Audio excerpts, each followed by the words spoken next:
할렐루야.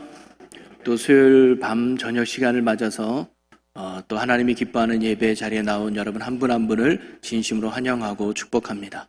오늘도 이 예배 시간을 통해 주시는 하나님의 큰 은혜가 말씀을 전하는 저나 또 말씀을 듣는 여러분 가운데 오늘 이 밤에도 충만하시기를 주님의 이름으로 간절히 축원합니다. 우리 옆에 분과 인사 한번 나누면 좋겠어요. 오늘 이 밤에도 잘 나오셨습니다. 반갑습니다. 사랑하고 축복합니다. 할렐루야. 아멘. 네. 오늘은 부목사님이 봉독해 준 사사기에 있는 말씀을 가지고 고난 속에 담긴 하나님의 뜻이라는 제목으로 함께 말씀을 나누고자 하는데요. 구약 성경 말씀은 어떻게 보면 이스라엘이라고 하는 한 나라의 역사를 보여주는 말씀이기도 합니다. 그래서 그 이야기는 한 나라의 이야기가 아니라 그 나라를 인도하시는 살아계신 하나님의 이야기가 바로 구약의 말씀이죠. 그러면서 이스라엘이라고 하는 한 나라의 역사를 시대별로 딱 따져보면 8가지 시대가 나오는 것 같아요. 그래서 제가 한번 요약해 봤는데, 첫째는 족장 시대가 있어요. 그래서 아브라함을 불러요. 그래서 아브라함부터 요셉에 이르기까지 삶을 우리는 족장 시대다라고 말해요. 그리고는 이스라엘 백성이 애굽 땅에서 노예 시대가 있죠. 430년간 이스라엘이 애굽 땅에서 노예로 지나게 됩니다. 그리고는 모세를 통해서 이스라엘 백성이 구원받아서 광야에서 40년을 지내는 광야 시대가 있어요. 모세를 지도자 삼아서 이스라엘 백성이 지내게 되죠. 그리고 40년간의 광야 세를 끝나고 여수아라고 하는 제2의 리더를 가지고 그들이 가나안 정복 시대를 합니다. 그래서 여리고 성부터 시작해서 가나안 땅을 하나하나 정복해가는 7년간의 활동이 가나안 정복 시대예요. 그래서 모든 정복을 끝내고 이제 가나안 족속들이 10지파대로 땅을 정복해서 가나안 정착 시대를 살아가는데, 그때를 우리는 사사시대라고 말합니다. 그래서 약 350년간의 사사시대를 지내게 되죠. 그러다가 초대 왕인 사울 왕이 세워지면서 이스라엘 백성이 왕정시대로 갑니다. 그래서 사울 왕을 시작으로 다윗, 솔로몬, 그 다음에 두 나라로 나눠지면서 쭉 이어지면서 나중에 북은 아수리에 멸망당하고 남유다는 바벨론에 멸망당해서 그들이 포로 시대로 돌아가요. 70년 동안 바벨론에서 포로 생활을 하게 되죠. 그리고는 70년 만에 하나님의로 다시 귀한 예루살렘으로 돌아와서 귀한 시대로 보내게 됩니다. 그게 구약에서의 이스라엘의 시대들을 살펴볼 수 있는 거죠. 자, 그러면 이스라엘의 이런 시대 중에서 가장 어둡고 가장 침통하고 가장 암흑기가 언제였느냐? 물론 포로 시기다로 말할 수 있지만 그때는 그래도 하나님 앞에 믿음으로 살려고 하는 노력이 있었어요. 그런데 가장 암흑기를 우리는 사사시대로 보고 있습니다. 여러분, 사사라고 하는 말이 뭐냐면 사사가 말 그대로 재판관들이라는 뜻이거든요. 한마디로 말하면 해결자, 구원자라는 거예요. 거기에는 이제 모세와 같은 여호수아와 같은 1인 리더십은 없습니다. 이제 이스라엘 백성들이 하나님을 보이지 않는 왕으로 삼아서 하나님의 말씀대로 살아가야 되는데 그렇지 못하는 거예요. 그래서 그때그때마다 사사를 세워서 이스라엘 백성들을 구원해내고 인도했던 그 시대가 사사시대입니다. 그런데 이 사사시대는 크게 2가지 특징이 있어요. 하나는 뭐냐면 사사시대에 살고 있는 이스라엘 백성들이 하나님을 알지 못한다는 거예요. 자, 사사기 2장 10절 말씀을 한번 보겠습니다.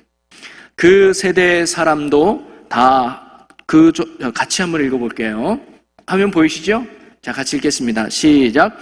그 세대의 사람도 다 그 조상들에게로 돌아갔고 그 후에 일어난 다른 세대는 여호와를 알지 못하며 여호와께서 이스라엘을 위하여 행하신 일도 알지 못하였더라. 아멘.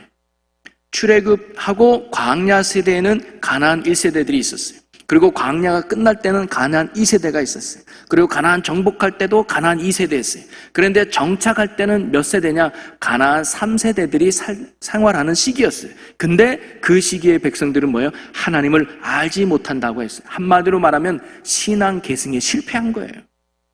1세대들이 겪었던 하나님, 2세대들이 붙잡았던 하나님을 3세대까지 연결해야 되는데 그 3세대의 자녀들은 하나님을 알지 못하는 이런 신앙의 안타까움에 놓이게 되죠.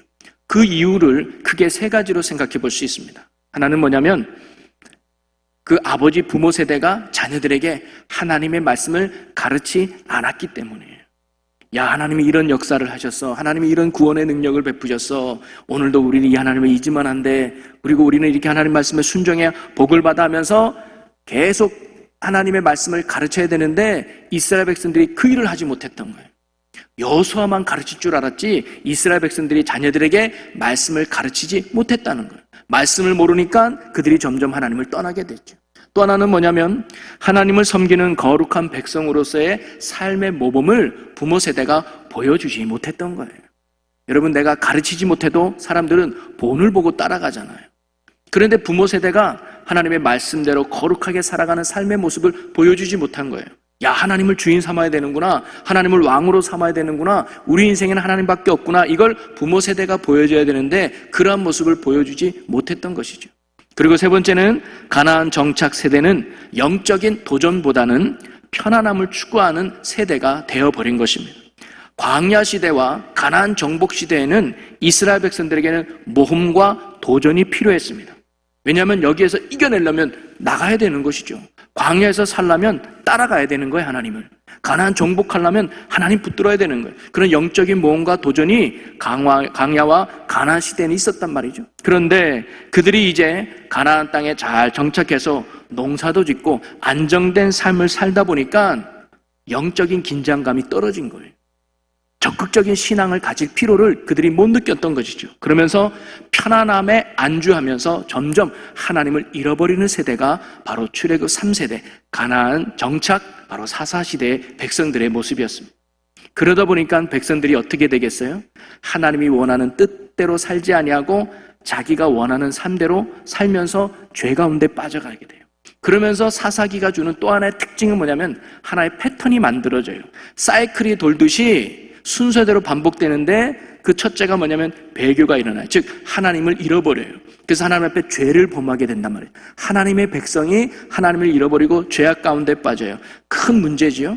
그리고 이 배교를 통해서 하나님의 심판과 징계가 일어납니다. 야, 너희들 안 되겠다면서 주변에 있는 이방 족속을 통해서 이스라엘 백성을 괴롭히며 징계를 받는 거예요.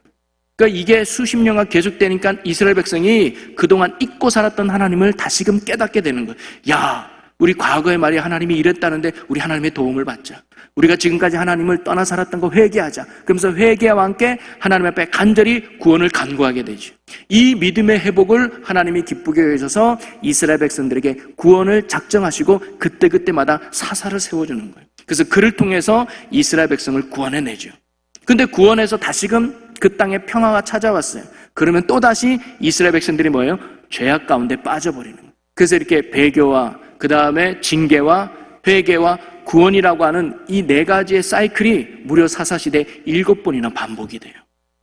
그리고는 그 안에 그때그때마다 필요한 사사들을 13명이나 나열해주고 있는 것이죠. 바로 오늘 우리가 읽은 본문 말씀은 바로 그 13명의 사사 중에 네 번째로 등장하는 여사사 드보라의 이야기가 오늘 성경 말씀의 내용입니다. 오늘 1절 말씀을 한번 같이 읽어보죠. 4장 1절 함께 읽어봅니다. 에훗이 죽으니 이스라엘 자손이 또 여호와의 목전에 악을 행하며. 여러분, 에훗은 드보라가 오기 전에 세 번째 사사였어요. 근데 그때는 모압 땅이 힘들어했었어요. 그래서 에훗이 모압 왕과의 전쟁에서 승리해서 무려 80년 동안 이스라엘 백성이 태평천하를 누립니다. 아무 문제 없이 고통 없이 평탄하게 되는 거예요. 그러다 보니까 또다시 이스라엘 백성들이 하나님의 은혜를 잊어버리고 하나님 앞에 죄를 범하게 되고 범죄하게 되죠. 그럴 때 하나님은 이번에는 가나안 왕 야빈이라는 왕을 들어서 이스라엘 백성을 무려 20년 동안 괴롭히는 거예요. 자, 3절 말씀을 읽어보겠습니다. 4장 3절. 야빈 왕은 철 병거 900대가 있어 20년 동안 이스라엘 자손을 심히 학대했으므로 이스라엘 자손이 여호와께 부르짖었더라. 20년 동안 가나안 야빈에 의해서 괴롭힘을 당하니까 이제 이스라엘 백성이 견딜 수가 없는 거예요. 그래서 다시금 야, 우리 하나님께로 돌아가자. 우리 하나님 떠나서 이렇게 멸망당하는 것 같으니까 우리 다시 하나님께 나아가자. 그래서 사람들이 다시 주일날 예배의 자리에 모이게 되고 금요기도에 막 모이게 되고 새벽 예배에 막 모이기 시작한 거예요. 그래서 뭐예요? 하나님 우리 좀 살려주세요. 하나님 우리 좀 구해주세요. 저 가나안 왕 야빈의 손에서 우리 좀 구원해 주셔야 가지고 민족적인 회개운동과 기도운동이 일어났던 것이죠.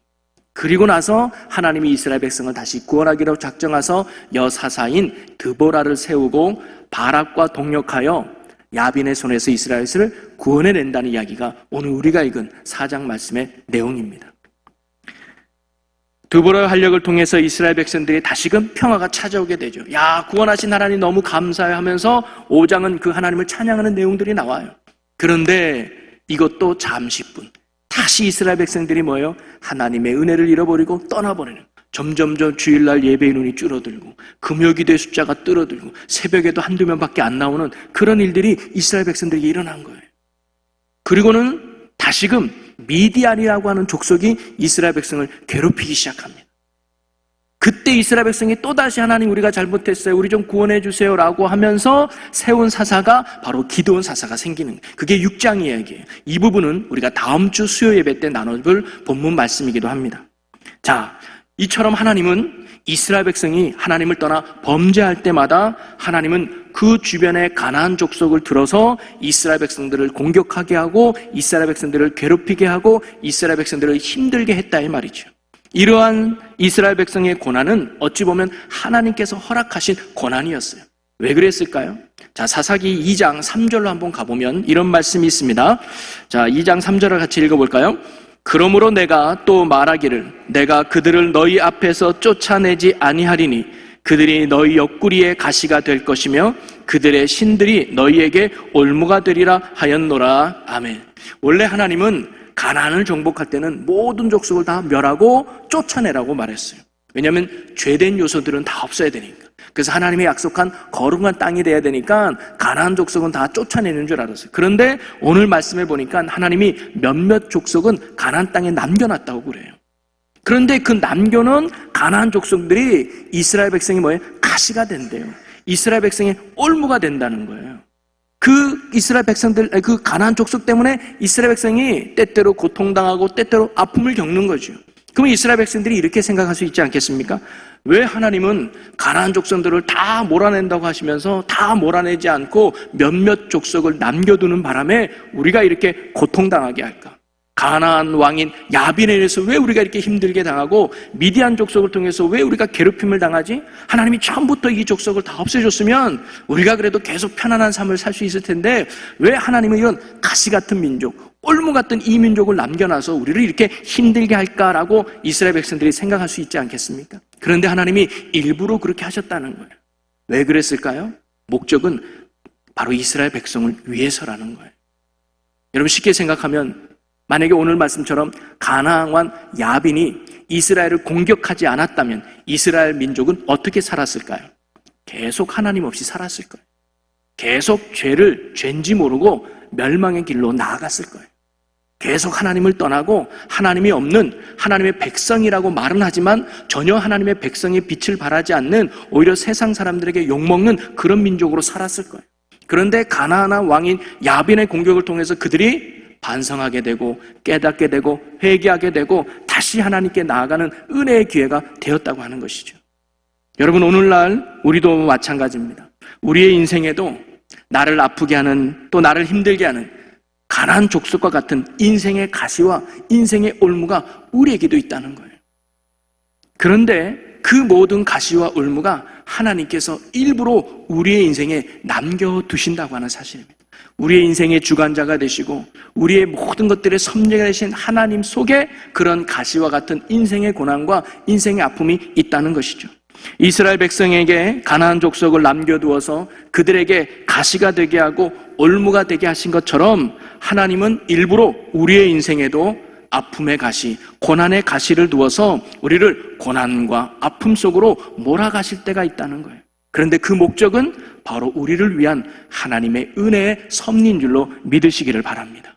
그런 과정을 통해서 하나님은 하나님과 올바른 관계를 맺기를 원하시고 그 올바른 관계 속에서 우리가 진정 축복의 삶을 살기를 원하시는 하나님의 섭리와 계획이 고난 속에 담겨져 있는 것이죠. 그게 큰 틀입니다. 자, 그러면 구체적으로 하나님이 우리에게 고난을 허락한 뜻이 무엇일까? 오늘 말씀의 제목처럼 더 구체적으로 한번 나눠보려고 합니다. 하나님이 이스라엘 백성들에게 가나안 족속을 남겨줘서 때때로 그들에게 가시 역할을 하고 때때로 그들에게 올무가 돼서 그들을 괴롭게 했던 이유가 어디 있을까? 하나님이 우리의 인생의 주관자가 되시는 하나님께서 왜 우리의 인생의 실패를 맛보게 하고 왜 우리의 인생의 고난과 아픔을 겪게 하실까? 그 이유는 무엇일까? 오늘 저는 세 가지를 한번 여러분과 함께 나눠보면서 하나님의 깊으신 뜻을 함께 발견해 보려고 합니다. 그 첫째는 뭐냐면 우리의 죄를 깨닫게 하는 징계하시기 위함이라는 거예요. 벌을 주시는 거죠, 어떻게 보면. 자, 사사기 2장 20절과 21절을 한번 같이 합독해 보도록 하겠습니다. 여호와께서 이스라엘에게 진노하여 이르시되 이 백성이 내가 그들의 조상들에게 명령한 언약을 어기고 나의 목소리를 순종하지 아니하였은즉 나도 여호수아가 죽을 때에 남겨둔 이방 민족들을 다시는 그들 앞에서 하나도 쫓아내지 아니하리니. 즉 이스라엘이 범죄할 것을 아셔서 하나님이 그 이스라엘을 깨닫게 하시려고 남겨두셨다는 거예요. 한마디로 말하면 죄를 범했을 때 이스라엘 백성들에게 벌을 내리기 위해서, 이스라엘 백성을 징계하기 위해서 하나님이 가나안 족속들을 남겨놨다는 거예요. 오늘날로 보면, 가정에서 보면 사랑의 매로 쓰시려고 하나님이 남겨두셨다는 겁니다. 그래서 이스라엘 백성이 범죄할 때마다 오늘 말씀처럼 가나안 왕 야빈이라고 하는 몽둥이를 통해 이스라엘 백성을 때리신 거예요. 그리고 또 범죄할 때 미디안이라고 하는 몽둥이를 들어 이스라엘 백성을 때린 거예요. 그래서 이스라엘 백성이 잘못 가고 있다는 것을 깨닫게 하시려고.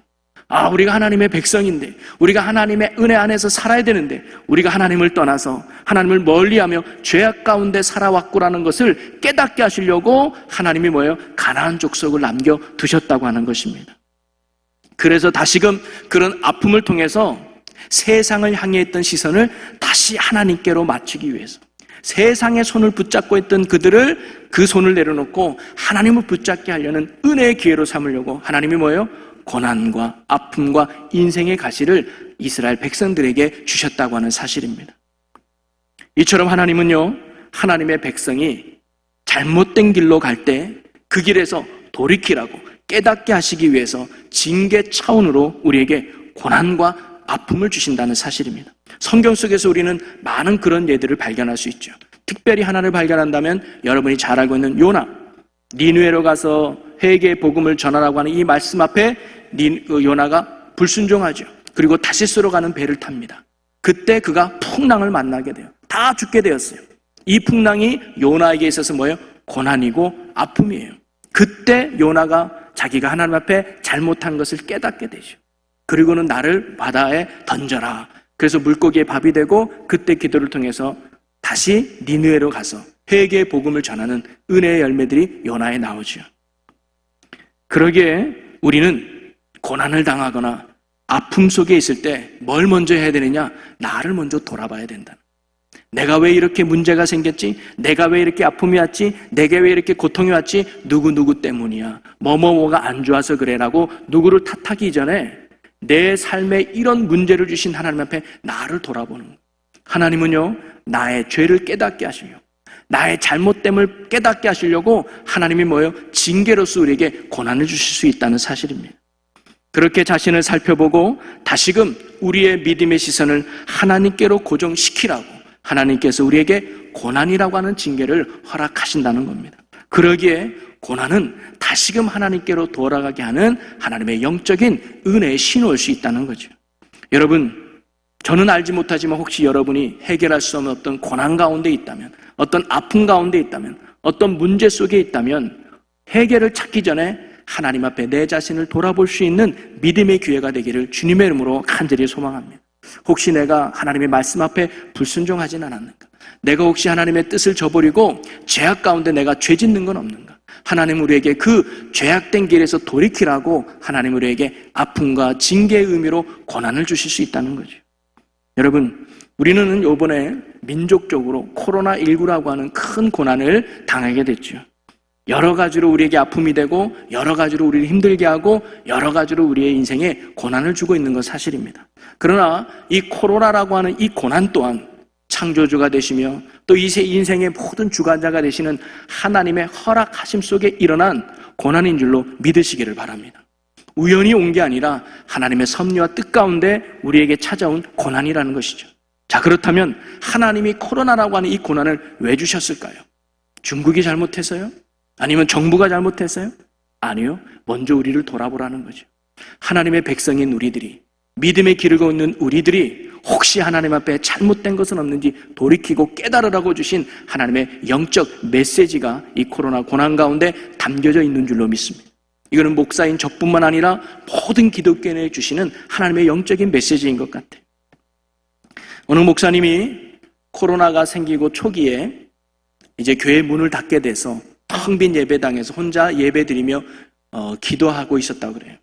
아이고, 이런 예배당에서 어찌 돼서 한 명도 예배드릴 수 없는 상황까지 왔는가 안타까워하며 조용히 묵상하고 기도하는데, 이 목사님 마음 가운데 큰 하나님의 감동과 하나님이 이렇게 말씀하시는 것처럼 들렸대요. 내가 너희의 가식적인 예배를 더 이상 듣기 싫어서 내가 너희로 하여금 예배를 받지 않으려고 내가 교회당 예배당 문을 닫았다. 이런 마음이 들면서 지금까지 우리의 가식적인 신앙을 회개하며 통곡하며 눈물로 회개 기도했다는 얘기를 들었어요. 그 목사님의 고백이 우리들의 고백이 되고 또 저의 고백이기도 됩니다. 우리는 언제부터인가 교회 중심의 신앙이 교회서만의 신앙으로 바뀌어버렸어요. 교회에서 드리는 예배만 잘 드리면 우리는 신앙생활 잘하는 걸로 생각해요. 교회에서 드리는 모임만 잘 참석하면 우리는 신앙생활 잘하는 것들로 생각해요. 그러나 진정한 신앙은 교회에서가 아니라 교회 밖에서의 삶이 진정한 신앙이 되어야 될 줄로 믿으시기를 바랍니다. 가정에서, 직장에서 내가 살아가고 있는 모든 삶의 영역에 예배자로 살아가고 모든 삶의 영역에 하나님의 믿는 백성으로서 하나님의 자녀답게 살아가는 그런 삶의 내용이 뒷받침되고 따라가야 되는데, 솔직히 우리가 그렇게 살지 못했기에 하나님이 우리를 그 죄를 깨닫게 하시려고 코로나라고 하는 큰 아픔을 우리에게 주신 게 아닐까. 요즘 종종이 매스컴에 나와서 어떤 사기를 치거나 성범죄를 하거나 어떤 문제가 생길 때마다 어느 교회 목사, 어느 교회 장로, 어느 교회 성도라는 일을 우리는 너무 시험찮게 들을 수 있어요. 이제는 익숙해졌어요. 놀라지도 않아요. 에이, 목사도 실수할 수 있으면서 이제는 그것이 당연한 것처럼 치유해버리는 그런 안타까운 현실 속에 우리가 살아가고 있습니다. 여러분, 세상 사람들이 기독교를 욕하는 이유가 뭘까요? 진리가 나빠서 욕하는 게 아니에요. 진리대로 살지 못하는 우리를 향하여 손가락질하고 있는 것이죠. 이렇게 삶의 변화가 없는 종교, 삶이 따라가지 않는 신앙, 이런 신앙을 하나님께서 돌이키게 하시려고, 깨닫게 하시려고 우리에게 코로나라고 하는 아픔을 주신 것이 아닐까.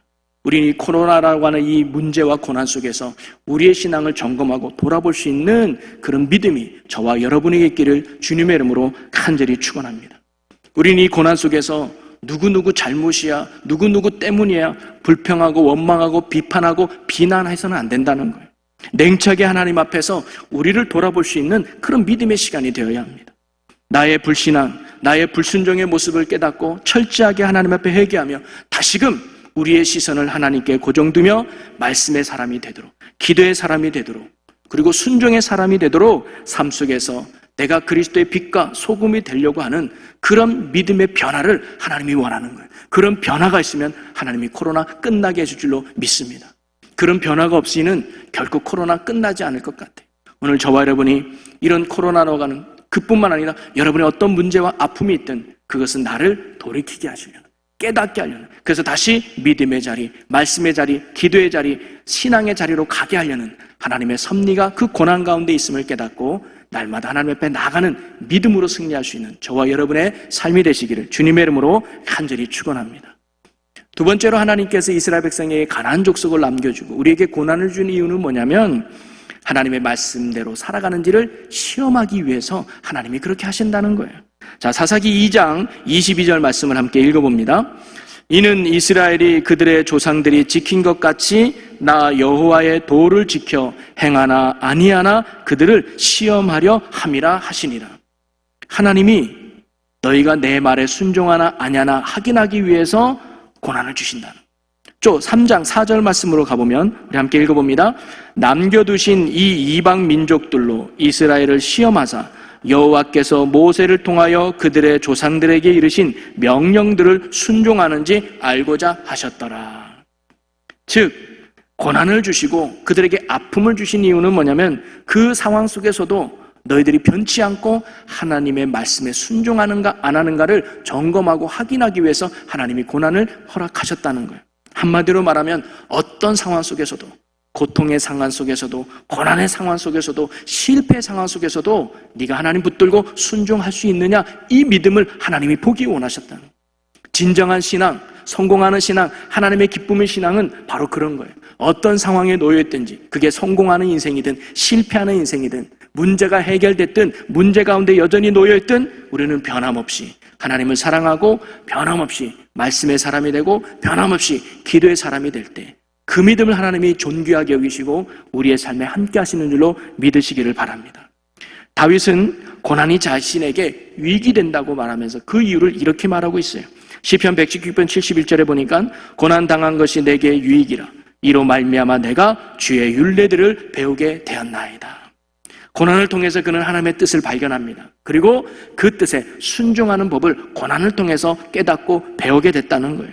요나에게 있어서 풍랑은 정말 큰 고난이고 아픔이었습니다. 그러나 그 고난 속에서 그는 하나님의 뜻을 깨닫게 되고 그 뜻에 순종하는 자리로 나아갈 수 있었던 거예요. 그래서 다시금 니느웨로 가서 그들에게 회개의 복음을 전파할 수 있었던 것이죠. 여러분, 하나님이 우리에게 고난을 주시는 것도 동일한 이유 때문입니다. 고난 속에서도 아픔 속에서도 환난 속에서도 하나님은 우리가 하나님을 변함없이 믿고 하나님을 변함없이 의지하며 그분의 뜻에 순종하는 삶을 하나님이 살기를 원한다는 거예요. 첫 번째 이유가 징계 차원의 고난이었다면 두 번째는 우리를 더 성장하고 훈련시키는 차원의 고난일 수 있습니다. 환경과 상황과 상관없이 그것 때문에 달라지는 우리의 믿음이 아니라 어떤 상황 속에서도 변함없이 하나님을 의지하며 따르는 신실한 믿음을 하나님이 원하신다는 거죠. 그런 믿음으로 나아가게 하시려고 하나님이 우리에게 고난이라는 것을 하나님이 허락하신다는 겁니다. 아까 제가 코로나19 말씀을 잠깐 말씀드렸죠. 코로나라고 하는 고난과 아픔이 우리의 삶에 찾아왔을 때 우리는 어떻게 대처하는 것이 바른 성도의 자세일까? 첫 번째는 내 죄를 깨닫는 거예요. 나를 돌아보는 걸로 말씀드렸죠. 그 다음에는 뭐냐면 내가 있는 자리에서 하나님이 원하는 것이 무엇인가를 알고 순종하는 삶을 사는 것이 하나님이 우리에게 원하는 믿음의 자세인 것입니다. 힘들고 어렵다 할지라도 예배의 자리를 끝까지 지키고 힘들어도 말씀의 자리를 지키고 불편해도 기도의 자리를 끝까지 지키는 것이 하나님이 우리에게 원하는 믿음의 모습이고 신앙의 자세라는 거예요. 요즘 코로나 때문에 예배드리기 힘들죠. 마스크 쓰고 여러 가지 예방 수칙을 지키면서 예배 자리에 나오는 게 여간 불편하거나 힘든 게 아닙니다. 그럼에도 우리가 하나님을 향한 예배의 마음은 편치 않는 거예요. 코로나가 와도 우리가 하나님을 예배하는 건 막을 수 없다는 거예요. 그리고 지난주 몇 주부터는 이제는 좀 더 예방 수칙이 강해져서 마스크를 쓰고 찬양하는 거 쉽지 않죠. 마스크를 쓰고 간절히 기도하는 거 쉽지 않아요. 숨쉬기 불편하니까 말이죠. 그래도 이 마스크가 우리가 하나님을 찬양하는 마음을 막을 수가 없고 우리가 하나님 앞에 간절히 기도하는 마음을 막을 수가 없다는 거예요. 비록 큰 소리로 찬양하지 못해도 깊은 찬양의 소리를 하나님께 올려드리고 간절히 소리내서 기도하지 못해도 더 깊은 간절한 기도를 하나님께 올려드리는 우리의 믿음이 필요하다는 거죠. 힘들고 어려울 때는 더욱 하나님을 찾을 수 있는 그런 믿음의 성도, 그게 바로 하나님이 원하는 우리에게 원하는 믿음의 모습이 아닐까 생각이 듭니다.